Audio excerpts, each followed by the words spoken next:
Now, straight off the bat, that is quite a nice looking device, which you can feel is very solidly built. The lid is definitely some form of metal, but immediately, what's this?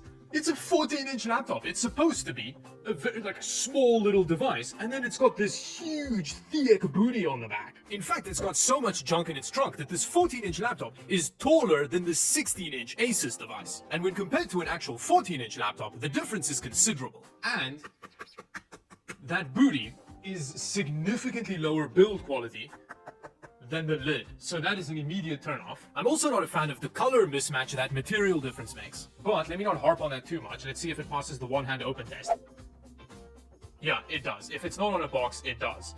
Also, this is a bit of a weird side note, but this is a very high quality, like, in-between keyboard and display bit of fabric compared to other laptops. Ooh, at least they fit a nice hinge mechanism in that booty. Now, when you go to the bottom of the laptop, I quite like the design here. You've got a lot of ventilation going on. This bottom plate is metal, aside from the booty. Then you've got this very tall, rubberized foot with a bit of a cutout to give the ventilation a bit of clearance. Now, I really like the idea of I/O on the back of the laptop. I'm curious to see how it's going to feel using a device with all of the I/O on the back like this. And in terms of port selection, it's pretty good, although there's one big thing lacking, a dedicated Ethernet port, which is something I'd argue is pretty much non-optional for a gaming laptop. But you do have some Thunderbolt, so you can use an adapter, but... Now, when it comes to the inside of the laptop, again, there's so much depth real estate on this laptop, so to have such a narrow trackpad feels really weird to me. Why is that so tiny? Oh, I just noticed the fans can pull air through the top of the device. That's an interesting implementation. Although, it does mean that you have kind of ear line of sight with the fans, so that's potentially concerning.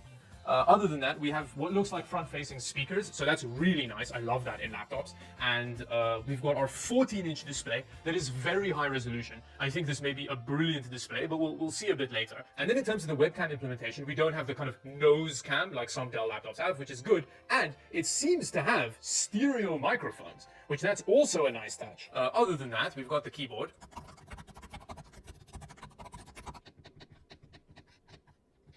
That's just pretty standard run-of-the-mill laptop keyboard there. But what is nice is that instead of adding a numpad, which some of you will be upset about, but you do get dedicated volume buttons and like mute and stuff on the side, so I like that.